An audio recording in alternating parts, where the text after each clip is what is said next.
Quand la conscience démocratique et républicaine s'empare de nos quartiers, on y voit apparaître de nouveaux talents politiques.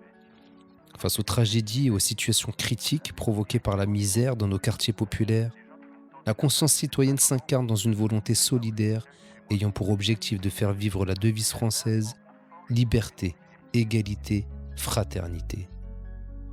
Un homme au grand cœur et à l'opiniâtreté dans l'exécution de l'égalité en droit pour tous illustre parfaitement les valeurs d'une éducation civique face aux injustices sociales en tout genre. Adama Traoré, citoyen holnésien, a décidé d'effacer les frontières communales afin de mutualiser ses compétences et son réseau avec tous les acteurs et artisans de la solidarité, dont la mission première est de protéger les personnes les plus fragilisées socialement et les plus bafouées dans leur dignité constitutionnelle. Si on n'a pas compris qu'aujourd'hui, c'est à nous d'écrire l'histoire, on ne va jamais évoluer. On doit être la fierté de nos parents, assurer l'avenir de nos enfants, mais surtout être notre propre fierté. Voici un exemple concret d'une action sans frontières dans cette guerre que l'on doit tous mener ensemble contre la misère. Bonjour Adama, on est devant le 10-12 rue Pierre-Brossolette à Sevran. Tu as fait une mobilisation en compagnie des habitants. Est-ce que tu peux nous expliquer ce qui t'a amené à venir ici aujourd'hui, s'il te plaît? En premier lieu, je tiens vraiment à féliciter les habitants, car ce n'est pas moi qui a mis en place la mobilisation, c'est la population qui a voulu mettre en place une mobilisation afin de mettre en lumière leurs conditions de vie qui sont juste pitoyables, incroyables dans un pays de sujets de droit comme la France, notamment en plein cœur d'une des villes les plus sinistrées, qui a eu énormément d'aide et que soi-disant sont proches de la population. C'est incroyable. On sait que c'est un bâtiment qui est voué à destruction dans le plan de rénovation urbaine. On sait qu'il y a une enquête sociale qui a démarré, mais de quoi se plaignent véritablement aujourd'hui les habitants, même si on le sait, mais que les téléspectateurs puissent savoir quelles sont leurs revendications aujourd'hui? Le mépris, le manque d'écoute, le manque de considération, car à savoir qu'il y a une réunion publique qui a été effectuée début 2021, qui avait été annoncée, il avait été annoncé que l'enquête sociale allait débuter le 1er mars. Les habitants ont dû monter au créneau pour que l'enquête sociale débute que le 6 avril 2021. Et ça, c'est pas normal, car on est dans un quartier sinistré, on est dans un quartier abandonné, on est dans un bâtiment, aujourd'hui il y a des personnes qui urinent, qui font, qui squattent.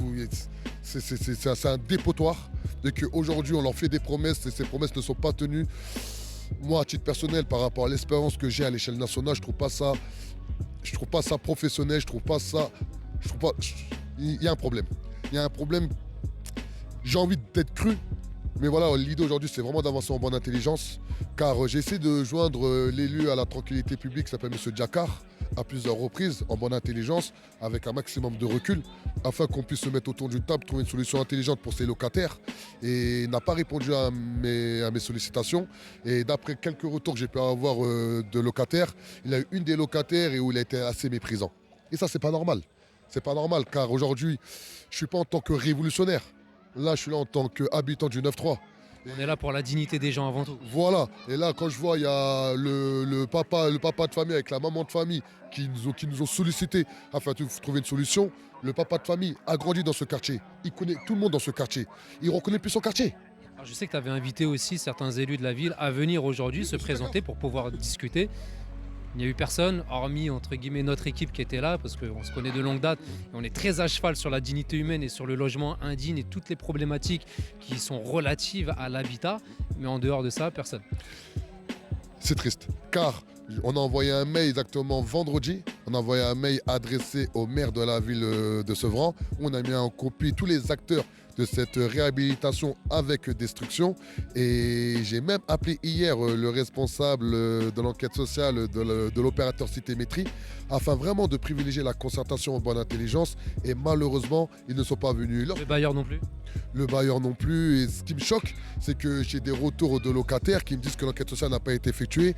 Et il y a une maman qui me dit carrément, vu qu'elle a une dette de loyer, qui est moindre, qui est que de 1 200 € par rapport à ce qu'elle paye. Elle paye 450 € par mois, elle est en situation de handicap, son fils il est en situation maladive. Et lorsque moi j'entends, je vois que cette maman pleure devant mes yeux et qui me crie sa détresse, eh ben, je me dis il y a un problème déjà dans l'enquête sociale. Et quelles sont les résolutions aujourd'hui qui ont été prises? La première résolution, c'est qu'on a étoffé la pétition.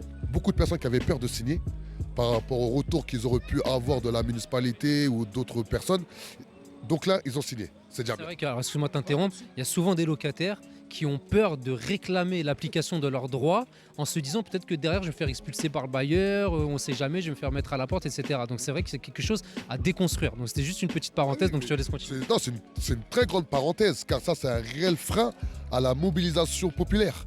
Car à partir du moment où on a des habitants qui sont conscients de leurs conditions de vie qui sont exécrables et qui ne respectent pas les textes qui doivent les protéger. Car il ne faut pas oublier qu'un bailleur social est régi par le texte de loi exactement du 6 juillet 1989 qui fait en sorte de protéger les personnes qui logent. Notamment l'article 6 qui dit que l'obligation du bailleur c'est d'assurer la sécurité physique et morale des locataires. Et que lorsque la porte se ferme, tout ce qui se passe à l'intérieur est de la responsabilité du bailleur.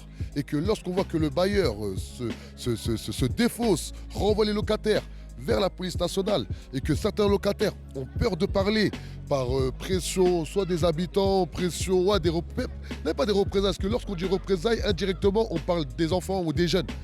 Merci, pas nécessairement. C'est-à-dire les représailles aujourd'hui sont dans le subconscient d'une large partie de la population.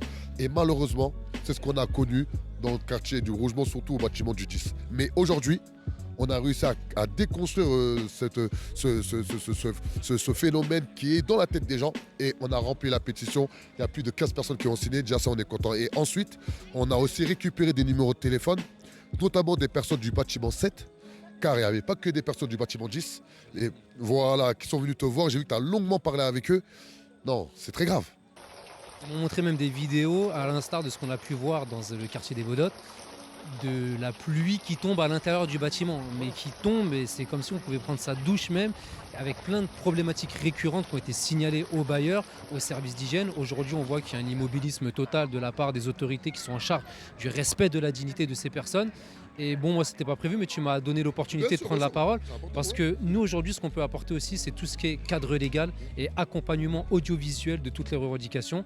Et donc, c'est pour ça que nous sommes venus, parce qu'on se connaît de longue date et qu'on partage certaines valeurs communes, et notamment ce droit à faire respecter la dignité des habitants.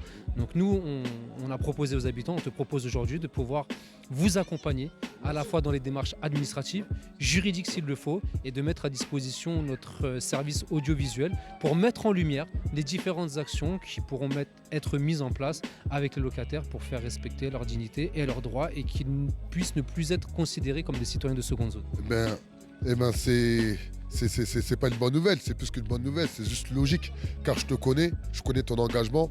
Moi ensuite, ton étiquette soi-disant politique et tout ça, j'en parle même pas. Car moi je t'ai connu en tant qu'acteur local. Tu es venu à ma rencontre afin d'étoffer mon allocution. Tu as même pu voir l'évolution que j'ai pu avoir en 4 ans. Il y a encore un travail à faire. Car l'homme qui pense à avoir tout acquis n'est pas un homme qui a énormément d'ambition. Car l'ambition fait que tu n'as jamais de limite. Mais aujourd'hui, ces habitants ont besoin de soutien. Ils ont besoin de toi, ils ont besoin de vous, ils ont besoin de tous les acteurs locaux de la ville de Sevran qui peuvent apporter un plus. Car il y a une réelle détresse dans ce quartier. Franchement, moi, pourquoi je suis venu aujourd'hui? Quand j'ai vu le caca, parlons plus, le caca, j'ai jamais vu ça. Oh, moi j'ai connu les Rougemont, c'était magnifique. Franchement, moi j'ai connu les Rougemont à l'époque quand on venait ici, on venait en vacances, il y avait un gymnase, on venait faire des matchs de foot ici avec les Tchèques et tout, etc. C'était magnifique. Qu'est-ce qui s'est passé dans ce quartier? Là je te parle, là, j'ai des frissons, parce que je parle avec le cœur. Là je suis pas en face de toi où je vais te tenir un discours révolutionnaire, non, là je suis même pas là pour ça là. Surtout quand on sait qu'il y a des enfants qui vivent dans ces conditions-là et qu'il y a des problématiques de santé publique aussi qui sont en jeu. Et moi, si j'ai un message à faire passer, et comme je t'ai dit, je m'en fous de l'aspect politique que tu peux avoir aujourd'hui au sein de cette ville. Moi, je parle vraiment aux frérots. Car je sais ton engagement pour faire en sorte que nombre de citoyens de la ville de Sevran puissent vivre avec un maximum de dignité. C'est pas d'aujourd'hui, tu viens, tu fais tes vidéos et tu vas pas t'arrêter aujourd'hui. Je souhaite vraiment qu'il y ait un réel apport des bâtisseurs de la citoyenneté, je crois que c'est ça. Hein. Voilà, t'as vu, j'ai bientôt, t'as vu presque, hein. Peut-être la création de ton futur mouvement. J'ai pas oublié, les bâtisseurs de l'égalité, et bien faire en sorte qu'il y ait une réelle égalité en termes justice, en termes de droit, mais surtout en termes social.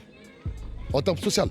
Car aujourd'hui, clairement, des personnes qui habitent dans 10 rue Brossolette, où il y a une enquête sociale, ça faut bien, il y a une enquête sociale qui a été effectuée par l'opérateur Citémétrie, qui a été rémunéré pour cela. Et lorsque moi, je vois monsieur qui est là en face de nous, qui a effectué tout un travail de fond avec Citémétrie afin d'avoir un logement soit de typologie F3 ou F4 et au final on lui propose un F2 aux cités basses, non, il y a un problème. En tout cas, Adama, tu sais que l'engagement politique, ce n'est que la continuité, comme tu le Bien dis. sûr. On a décidé de faire ça pour Bien pouvoir faire bouger les choses beaucoup plus concrètement, efficacement, parce que parfois, en tant que responsable associatif, il y a un plafond de verre qu'il faut essayer de défaire pour pouvoir avoir plus de responsabilités, plus de marge de manœuvre. En tout cas, on te félicite pour ton combat. On te remercie d'être venu soutenir aussi les habitants. Il y a notre plein soutien aussi pour le respect de la dignité. Je te dis à très bientôt. Le prochain rendez-vous, c'est quand ? La prochaine date qu'on a validée avec les habitants, c'est le 21 juillet 2021 de 11h à 17h sur le parvis de la mairie de Sevran afin d'être entendus sur le fait qu'ils veulent un relogement en toute urgence. Ce qui avait été dit lors de la réunion publique a été effectuée en janvier 2021. Donc les habitants ne réinventent pas l'eau chaude.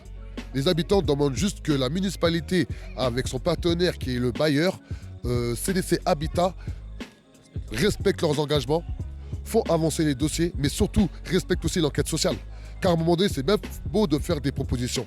Mais si on fait des propositions qui n'ont rien à voir avec les sollicitations des habitants, ça ne peut pas le faire. Et surtout, lorsque moi je vois ça, il faut vraiment que vous le mettez dans votre vidéo. Lorsque moi je viens ici à Sevran, je n'ai rien à faire ici. Car à Sevran, normalement, il y a assez d'acteurs pour faire bouger les choses. Lorsque je viens dans ce quartier, au plein cœur des Rougemont, c'est déjà il y a un problème. Je ne suis pas venu ici, moi, pour amener une frustration dans cette ville. Moi, je suis venu pour accompagner des personnes qui m'ont sollicité. Ça, il ne faut pas l'oublier. C'est pour ça qu'aujourd'hui, la solidarité même intercommunale est importante pour mutualiser le plus de compétences possible pour gagner en efficacité. Et ben, c'est pour ça que lorsque je t'ai vu, la première chose que j'ai effectuée, je t'ai donné la parole. Car moi, je ne suis pas là pour prendre la place des gens. C'est ça, il faut que les gens y comprennent. Moi, je suis là pour accompagner. Ici, il y a des acteurs locaux qui peuvent prendre le relais. Mais moi, je suis le premier heureux à reculer, dire magnifique. Ici, il y a besoin, nous, on est là. On a des micros, on a des tables, on a des chaises. Ça, pas de problème. On les met à disposition de la population. Mais aujourd'hui, moi, lorsque je te vois venir, et pourquoi je martèle le fait qu'il n'y a rien à voir avec la chose politique, car je ne veux pas que des personnes peuvent penser que c'est toi qui instrumentalise la population. Car tu sais que dans le jeu politique, combien ils sont de mauvaise foi. Alors qu'ils savent très bien que la population les sollicite eux-mêmes depuis décembre 2020. Sur la vétusté, il y a une pétition qui a été envoyée à la directrice de ce patrimoine. Donc c'est pour ça que je veux vraiment marteler le fait que ta présence ici, elle est citoyenne, elle est humaine, elle est juste logique. À un moment donné, on ne peut pas avoir un double discours. C'est-à-dire avoir des élus de l'opposition qui ne sont pas sur le terrain. Et là, on les critique quand ils ne sont pas sur le terrain. Mais lorsqu'ils viennent sur le terrain, on dit qu'ils font un jeu politique politicienne ou politicien. On essaye, hein. Il y a encore des loupés. Hein. En tout cas, Adama, je te remercie beaucoup et je te dis à très bientôt. On suivra ça de très très près. Et maintenant, on est ensemble sur ce dossier-là. Donc à très vite. Merci. Prends soin de toi. Rendons hommage à son mouvement politique, la démocratie représentative, avec Adama Traoré en action lors des élections européennes de 2019. T'as le droit d'être ce que t'as envie d'être, mais c'est à toi de prouver à ta maman que tu peux être ce que t'as envie d'être. Tant qu'on n'aura pas mis la femme au même piédestal que l'homme dans les projets politiques, on va jamais avancer. Arrêtez de me juger au faciès. Arrêtez de juger un noir. Arrêtez de juger un mec de cité. Je suis un citoyen français à part entière qui a le droit de vivre dignement. Je suis un citoyen à part entière qui a le droit de réfléchir pour la population qui est là autour de vous. Tous les gens que vous voyez là, c'est tous des Français. Arrêtez de voir des petits Noirs ou des petits Arabes ou des petits ci. C'est tous des Français.